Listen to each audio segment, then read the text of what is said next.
Hi పిల్లలు, ఈరోజు మనం ఒక మంచి కథ చెప్పుకుందామా. నూతిలో నెలవంక. అనగనగా ఒక ఊరిలో ఒక పాలేరు ఉండేవాడు. ఓ రోజు రాత్రిపూట ఆ పాలేరుకు దాహం వేసింది.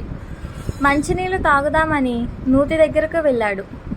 నూతిలో నుంచి నీళ్లు తోడదామని తాడుకు బిందెను కట్టి నీళ్ళలోకి దింపుతుంటే నీళ్ళల్లో చంద్రుడు ప్రతిబింబం కనిపించింది. అయ్యో, నీటిలో చంద్రుడు పడిపోయాడే అని పాలేరు అనుకున్నాడు. ఎలాగైనా చంద్రుడిని నీళ్ళల్లోంచి తీసి మళ్ళీ ఆకాశంలోకి పంపించాలి అనుకున్నాడు. బిందె మళ్ళీ నూతిలోకి దింపి నీళ్లు తీస్తూనే ఉన్నాడు.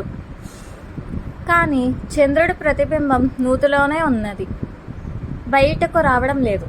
చివరికి ఇన్నిసార్లు తాడుని కిందకి పైకి లాగడంతో తాడు టప్పుమని తెగి బిందె నీళ్ళలో పడిపోయింది.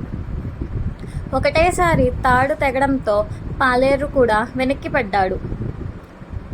వెన్ను మీద పడ్డడం వల్ల పాలేరు దృష్టి ఆకాశం పైకి వెళ్ళింది. పైన చూస్తే నెలవంక ఉండవలసిన చోటులో ఉంది. పాలేరు తన కష్టపడి నూతిలో నుంచి నెలవంకను మళ్ళీ ఆకాశంలోకి చేర్చాడని చాలా సంతోషపడ్డాడు.